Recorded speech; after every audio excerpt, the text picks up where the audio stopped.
Ya, alhamdulillah saya bersyukur sekali dukungan dari semua komponen masyarakat.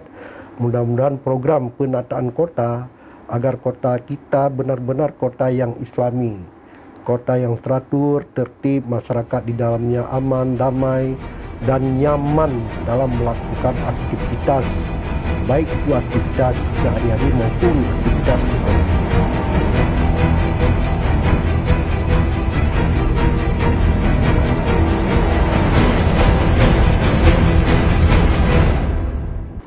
Assalamualaikum warahmatullahi wabarakatuh. Kembali lagi dengan saya Siti Aminah di channel PTM, tepatnya di episode ke-29 tahun keempat edisi Senin 27 November 2023. Bagi rekan yang belum subscribe, silahkan subscribe dan kita masih menunggu komentar yang positif dan membangun pastinya. Baik rekan PTM, kali ini kita akan mengangkat ya soal isu tentang tata kota Banda Aceh ya. Sejak dilantik pada tanggal 14 Juli 2023, Amiruddin SE/MSI PJ Wali Kota Banda Aceh telah mulai membenahi kota Banda Aceh ke arah yang lebih baik dari sebelumnya, karena permasalahan kompleks sebelumnya, masalah hutang piutang, malah justru PJ Wali Kota hari ini berhasil menutup hutang dari total 148 miliar, kini tersisa 11 miliar. Ini tentu prestasi yang sangat luar biasa, apalagi beliau masih menjabat 4 bulan ya, kurang lebih. Baik, kali ini kita akan angkat tema tentang menata kota dan menegakkan syariat Islam ala Amiruddin bersama narasumber kita Bapak Amiruddin SE/MSI. Beliau adalah PJ Wali Kota Banda Aceh. Assalamualaikum Pak Amir. Waalaikumsalam warahmatullahi wabarakatuh. Apa kabarnya nih Pak? Alhamdulillah, kabar baik.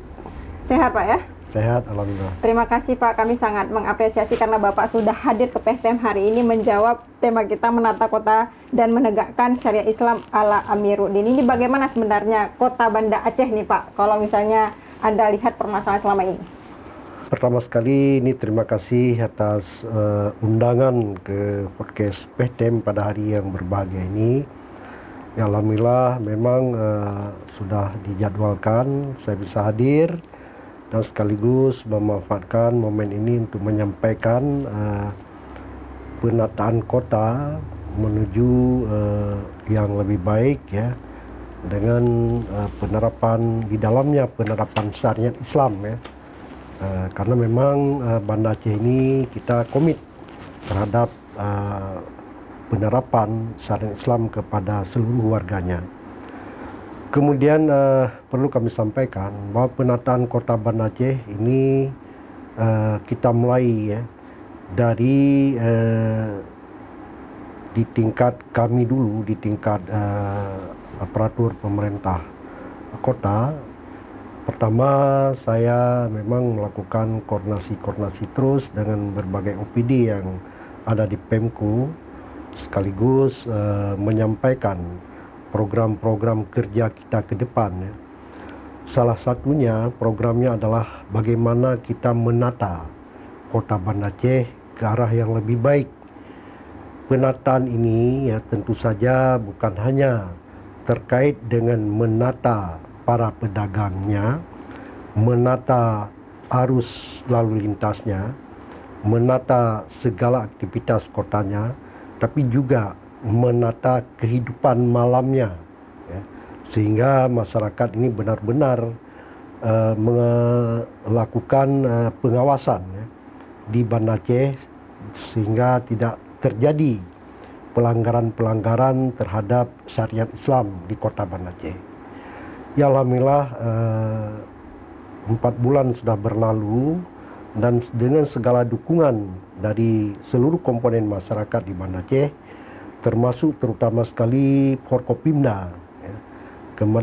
Kemudian para kepala OPD juga mendukung penuh apa yang ingin kita wujudkan ya, sehingga kita telah mampu ya, menata berbagai ruas jalan yang pertama sekali, terutama yang di Penayung kita sudah tertibkan ya, yang kemarin mungkin agak semraut di pinggir di setengah badan jalan sudah terpakai.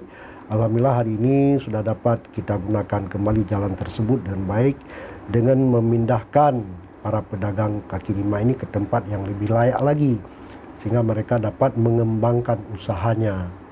Kemudian juga di sekitaran kota, sekitar Masjid Raya, Kemudian juga di berbagai jalan yang ada terus kita monitor sehingga arus lalu lintas dapat lancar dan para pedagang juga dapat melaksanakan aktivitas ekonominya sehingga bisa lebih hidup ya, lebih berkembang ya, dalam mengembangkan usahanya. Kemudian juga terkait dengan penataan warung-warung kopi yang diduga selama ini bahwa ada kehidupan lain di sana ya. Kita terus memonitor melalui tim yang kita bentuk ya. Tim ini terus bekerja. Yang hari ini mereka setiap malam kemarin saya juga ikut terlibat ya, sampai ke Ulili kita pantau itu jam 11 malam sesuai dengan yang kita keluarkan aturan bahwa tidak boleh ada lagi perempuan non muhrim ya, yang tidak ada muhrim dan anak-anak di dalam kedai kopi atau tempat-tempat yang dianggap menimbulkan hal yang negatif. Ini terus kita pantau dengan tim ya dan Satpol PP WH ini terus berada di lapangan. Ya alhamdulillah saya bersyukur sekali dukungan dari semua komponen masyarakat. Mudah-mudahan program penataan kota agar kota kita benar-benar kota yang islami. Kota yang teratur, tertib, masyarakat di dalamnya aman, damai, dan nyaman dalam melakukan aktivitas, baik itu aktivitas sehari-hari maupun aktivitas ekonominya. Oke, itu sebagai program utama ya Pak? Iya, ini bagian daripada program ya. Di samping juga kita terus memperbaiki tata kelola pemerintahan yang ada di Banda Aceh. Ya. Tata kelola pemerintahan Banda Aceh juga, saya kira ini bagian yang sangat penting yang harus kita lakukan, baik itu di bidang pengelolaan anggarannya, ya, mulai dari penganggaran, ya, kemudian pelaksanaan anggarannya, kemudian juga evaluasi dari anggaran itu sendiri. Ini terus kita lakukan pemantauan. Baik Pak, tapi ini menarik soal penganggaran, evaluasi dan sebagainya. Tapi ini yang populer nih ya di tengah-tengah masyarakat kita justru pada masa Pak Amiruddin sudah membayar hutang yang selalu dibicarakan oleh masyarakat Kota Banda Aceh yang terhutang oleh Walkot sebelumnya. Tapi bagaimana caranya nih Pak? Apakah memang padahal kan anggaran kita juga menipis nih Kota Banda Aceh, tapi Bapak bisa untuk melakukan itu? Ya, pertama sekali memang kita sudah merumuskan ya semacam blueprint ya terkait dengan penyelesaian berbagai kewajiban, baik itu kewajiban kepada pihak ketiga maupun kewajiban kepada OPD-OPD terkait dengan operasional yang menunggak. Jadi blueprint ini kami bungkus dalam sebutan yang sering saya sebut adalah roadmap pembayaran utang. Ya. Roadmap pembayaran utang Kota Banda Aceh. Ya tentu saja sebagaimana tadi disampaikan dengan segala keterbatasan sumber pembiayaan yang ada di Kota Banda Aceh, kita melakukan berbagai upaya, berbagai strategi, ya, dan upaya serta strategi yang akan kita lakukan. Sebelum saya lakukan ini, terlebih dahulu kami musyawarahkan dengan DPR Kota Banda Aceh. Lama ini para pimpinan ya, ketua dan para pimpinan selalu para anggota dewan yang terhormat, kita sampaikan bahwa kita akan melakukan pembayaran utang dengan perencanaan yang matang melalui roadmap penyelesaian utang. Jadi dewan yang terhormat ya, mereka setuju dengan program ini. Akhirnya kita melaksanakan langkah berikutnya, yaitu dengan menunda ya, malah merasionalkan belanja-belanja ya. Tahun berjalan yaitu tahun 2023 kemarin, belanja-belanja kita rasionalkan. Ya, kita lakukan pemangkasan lah kalau bahasanya, pemangkasan anggaran yang bukan prioritas. Ya.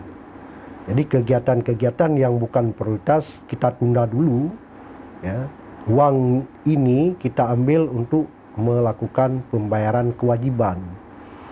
Karena kegiatan yang tidak dianggap prioritas, menurut pandangan kami bahwa kegiatan ini dapat ditunda pelaksanaannya. Kalaupun dilaksanakan, ini dampak tidak begitu besar terhadap perkembangan masyarakat di Kota Banda Aceh. Kemudian kalaupun dilaksanakan, kalaupun tidak dilaksanakan, juga tidak ada dampak negatif bagi pelaksanaan pemerintahan di Kota Banda Aceh. Jadi uang hasil penundaan ini kita floatkan untuk pembayaran utang. Ini sebenarnya. Dan banyak sekali yang kita lakukan, rasionalisasi belanja, sehingga uang itu kita bawa untuk membayar utang. Kemudian juga langkah yang kedua, ini yang juga sangat bersyukur kita, bahwa semua kepala OPD yang ada di Kota Banda Aceh, mereka sangat-sangat mengerti terhadap persoalan keuangan Pemko Banda Aceh. Ya. Mereka bersedia biaya-biaya operasional kantor diturunkan, ya, dilakukan rasionalisasi. Hasil rasionalisasi juga dimanfaatkan untuk pembayaran utang. Itu langkah kedua. Jadi saya kira cukup respon dari kepala OPD yang ada di Kota Banda Aceh untuk mendukung program ini. Kemudian langkah yang ketiga juga kita lakukan bersama dengan kepala OPD dan dukungan Forkopimda, ya, juga dukungan dari Dewan yang terhormat, ya. Kita terus menggenjot, ya, realisasi dari pendapatan daerah atau pendapatan asli daerah PAD.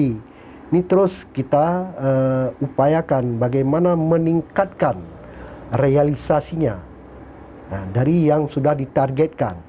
Kalau dulu-dulunya mungkin kita tidak memberi perhatian yang serius terhadap peningkatan pendapatan asli daerah. Padahal Banda Aceh ini punya potensi PAD yang luar biasa.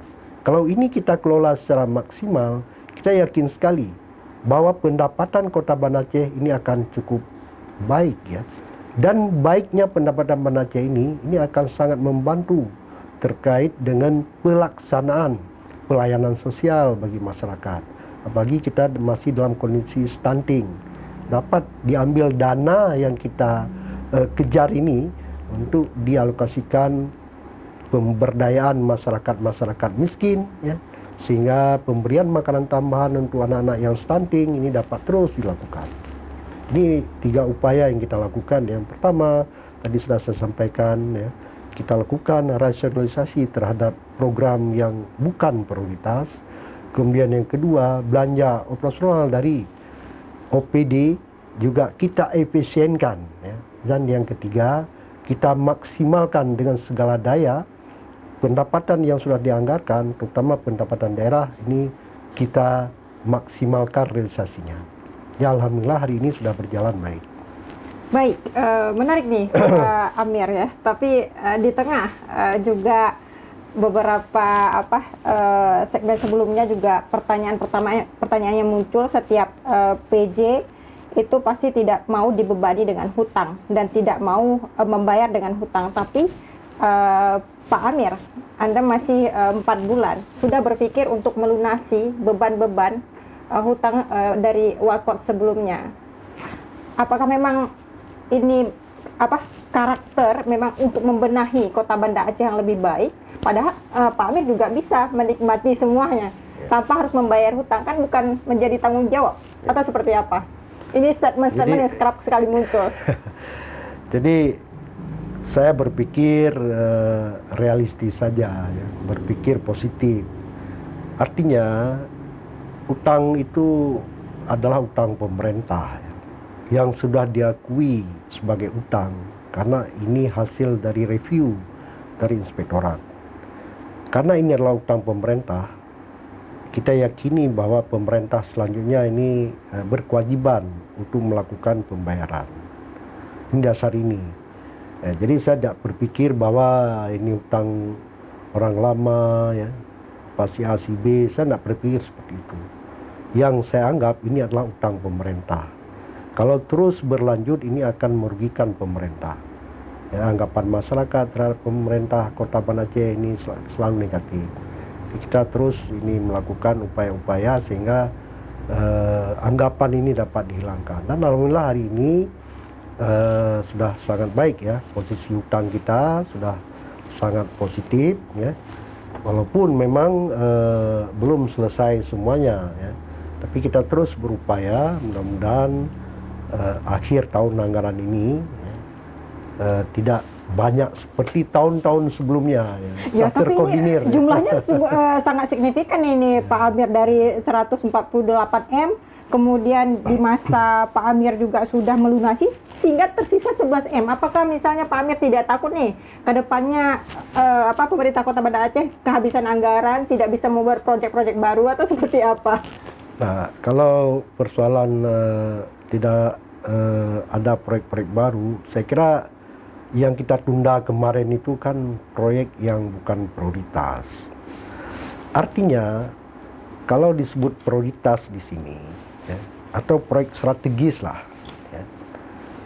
Jadi, kalau kegiatan yang strategis dilaksanakan bisa menyelesaikan masalah dan tidak dilaksanakan akan banyak masalah. Kan itu namanya strategis. Sekarang yang kita lakukan ini tidak seperti itu, tidak ada dampak seperti itu. Kalau misalnya proyek atau kegiatan-kegiatan kita laksanakan, pengaruhnya terhadap ya, penyelesaian persoalan di Banda Aceh tidak ada. Kalaupun tidak dilaksanakan, juga tidak memperparah persoalan. Jadi lebih baik kita tunda dulu untuk menyelesaikan persoalan. Baru nanti di 2024 kita programkan kembali ya, kegiatan yang saya sangat memberikan prioritas terhadap upaya penyelesaian. Ya. Pertama sekali terkait dengan stunting yang ada di masyarakat, kemudian pemberdayaan ekonomi yang berbasis ekonomi kerakyatan, ya. Kemudian perlindungan sosial bagi masyarakat. Ini menjadi prioritas kita, sekaligus ya bagaimana menghidupkan ekonomi Banda Aceh yang lebih meriah lagi dari hari ini. Bagaimana ini harus kita lakukan sehingga kehidupan ekonomi di Banda Aceh ini dapat lebih benar-benar memberikan rasa manfaat yang bagus kepada masyarakat yang tinggal di Banda Aceh. Oke, secara ekonomi nih Pak Amir, apakah Kota Banda Aceh sekarang sudah mulai membaik sistem ekonomi? Ya, kalau kita lihat dari angka-angka yang ada sekarang, kita sudah menunjukkan angka-angka yang positif ya. Pertama, pertumbuhan ekonomi di Banda Aceh sudah plus ya. Sudah sangat bagus. Kemudian angka harapan hidup cukup baik, IPM-nya cukup baik ya. Kemudian tingkat kemiskinan ekstrim ya, Banda Aceh terkecil ya. Kalau kemiskinan secara keseluruhan kita cuma 7, sekian, ekstrimnya 2, sekian persen. Saya kira sudah mulai tumbuh dan ini harus kita dorong terus biar ekonomi Banda Aceh ini bisa berkembang lebih cepat dari yang diperkirakan. Baik, Pak Amir, tadi sangat bagus ya pemirsa PTM ketika Pak Amir berbincang masalah tentang roadmap bagaimana pembayaran hutang piutang agar tidak terbeban untuk kepemimpinan selanjutnya. Benar, ya, Pak Amir. Karena semakin banyak beban itu semakin susah ya untuk memimpin Kota Banda Aceh. Benar. Apakah masalah Kota Banda Aceh ini sangat kompleks nih Pak Amir? Sebenarnya tidak.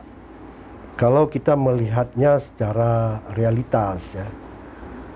Karena dalam pandangan saya bahwa pengelolaan anggaran di Banda Aceh ini harus sesuai dengan kenyataan yang ada. Artinya begini, kalau kita pendapatan Banda Aceh misalnya 100 miliar, kita upayakan belanja tidak lebih dari 100 miliar. Ini yang harus kita lakukan. Kemudian belanja 100 miliar ini harus kita dahulukan mana kegiatan-kegiatan yang wajib kita laksanakan. Baru kemudiannya kita tempatkan anggaran di kegiatan pilihan. Nah, ini harus kita lakukan. Gampang sekali sebenarnya kalau kita memang benar-benar melihat realita yang ada sekarang. Tetapi kalau kita memaksakan sesuatu kegiatan yang belum jelas sumber pendanaannya, ini akan jadi masalah di kemudian hari. Nah, ini yang saya tidak menginginkan hal demikian. Walaupun PJ ini kan cuma setahun ya, tapi sepeninggal kita sudah memberikan kesan yang baik terhadap pemerintahan yang pimpinan yang melanjutkan kemudian. Ini ada satu hal yang menarik ini yang perlu kami sampaikan. Saya ini hampir tiap malam ini evaluasi untuk peningkatan PAD Kota Banda Aceh. Ya. Baik dari sisi PBB-nya, pajak bumi bangunan di setiap kampung, ya, yang kita evaluasi adalah camatnya. Camat dia akan melaksanakan pengutipan PBB di seluruh kampung. Ini terus saya evaluasi. Evaluasi ini ada dua tujuan. Tujuan pertama bukan hanya untuk meningkatkan PBB-nya, tetapi ada lebih utama adalah ingin melihat apakah benar SPT yang dikeluarkan sesuai dengan subjek dan objek PBB itu sendiri. Nah, kita ingin tahu bahwa SPT misalnya dikeluarkan 1000 lembar. Apakah 1000 lembar ini sudah benar? Bisa jadi 900 lembar. Lebih 100-nya mungkin tidak ada orang. Atau bisa jadi sebaliknya, bisa 1200. Ada yang tidak terdata di dalam SPT. Kemudian juga kepentingan yang berikutnya, dulu pada saat dibuat SPT itu masih tanah kosong. Sekarang sudah berdiri bangunan. Itu juga kami lakukan pendataan ulang. Jadi bukan hanya ingin meningkatkan PBB semata-mata, tapi juga ingin kita lakukan peningkatan objek ya, untuk melihat kembali objek yang real itu seperti apa. Sehingga pimpinan berikutnya nanti ada wali kota definitif ya. Itu sudah enak sekali itu. Karena sudah punya dasar yang kuat, ya, potensi yang benar terkait dengan penetapan dari pajak bumi bangunan. Itu satu sisi. Kemudian yang berikutnya juga terkait dengan PAD lainnya, misalnya pajak hotel, restoran. Ya. Kita terus mendorong semua pengusaha ini ya, memasang taping box, ya. Biar kita ketahuan berapa sebenarnya omsetnya per hari. Ya. Dengan omset itu kita tahu bahwa ini pendapatan daerah di sana sekian. Ini yang perlu kami sampaikan pada kesempatan yang berbahagia ini. Bukan pemerintah daerah ini menaikkan menaikkan pajak daerah atau PAD, bukan menaikkan pajak pada warung kopi atau restoran. Nah, bukan. itu kan ada statement itu. Itu ada, cuma salah mengerti saja. Sebenarnya yang dikutip itu adalah dari konsumennya, dari yang minum kopi, yang makan nasi, yang makan. Setiap makan atau setiap minum itu undang-undang mengamanatkan bahwa ada hak pemerintah daerah itu 10%. Misalnya kita minum makan segala macam 50.000. Itu ada hak pemerintah 5.000 di dalamnya. Berarti kan masyarakat yang membayar pajak yang itu membeli, bukan ya, pengusahanya bukan ya. pengusahanya. Ini yang salah mengerti sekarang. Makanya tugas pengusaha ini memungut. Itu tugasnya, kewajiban dia memungut. Karena dia sebagai pengusahanya, bukan dia yang bayar. Ini justru pengusahanya yang banyak protes nih. Ya, ini masalahnya. Mungkin karena ketidaktahuan, ya. Oke. Salah mengerti saja. Ya, jadi begitu kita terapkan, ya pendapatan daerah pasti akan meningkat drastis peningkatannya. Oke, apakah dengan PAD Kota Banda Aceh ini cukup untuk menata Kota Banda Aceh? Kalau misalnya Pak Amir melihat PAD sekarang meningkat. Saya melihat dengan baiknya peningkatan PAD, naiknya peningkatan PAD di Kota Banda Aceh ini, ya, kita sangat terbantu terkait dengan pembangunan, baik itu pembangunan masyarakat, ya, infrastruktur di Kota Banda Aceh ini sangat terbantu. Sangat terbantu ya. Terima kasih Pak Amir untuk closing statement. Silahkan sampaikan kepada pemirsa PEHTEM di rumah bagaimana sebenarnya menata Kota Banda Aceh dan juga menegakkan syariat Islam.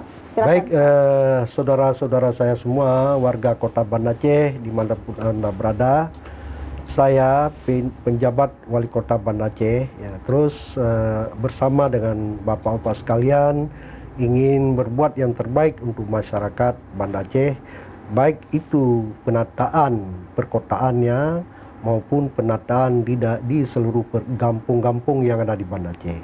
Mari dukung bersama sehingga Banda Aceh ini lebih baik, dan mohon juga dukungan Bapak-Bapak sekalian sehingga penegakan syariat Islam di Banda Aceh dapat berjalan. Tolong di masing-masing kampung untuk mengawasi terhadap kegiatan-kegiatan yang diduga dapat melanggar syariat Islam untuk dapat dilaporkan kepada kami, untuk dapat kita tertibkan secara bersama. Kemudian yang berikutnya juga mohon dukungan penuh dari kita semua. Mudah-mudahan pelaksanaan pemerintahan Banda Aceh ini berjalan baik, terhindar dari isu-isu yang negatif, ya. Dan kebaikan ini adalah kebaikan kita bersama. Mari bersama kita bersatu padu, apalagi ke depan kita menyongsong pemilu yang sudah sangat dekat. Mari kita jaga, ya, perdamaian, mari kita jaga keamanan, ya, sehingga berjalan dengan baik di bumi Serambi Mekah ini, khususnya Banda Aceh yang sama-sama kita cintai. Ya, alhamdulillah sampai hari ini kita terus, ya, bersama masyarakat untuk mendengar keluhan, memberikan apa yang harus kami lakukan sehingga Banda Aceh ke depan harus lebih baik dari yang sekarang. Demikian, terima kasih. Baik, terima kasih Pak Amiruddin atas waktunya. Baik pemirsa PHTM, sangat menarik ya. Asal ada niat pasti ada jalan. Itu tentu highlight dari tema kita hari ini. Baik, tonton terus podcast kita di setiap hari Senin dan Kamis pukul 10 pagi. Dan jangan lupa tekan lonceng untuk mendapatkan informasi terbaru. Like, share, and subscribe juga. Saya Siti Aminah mohon undur diri. Assalamualaikum warahmatullahi wabarakatuh. Waalaikumsalam warahmatullahi wabarakatuh.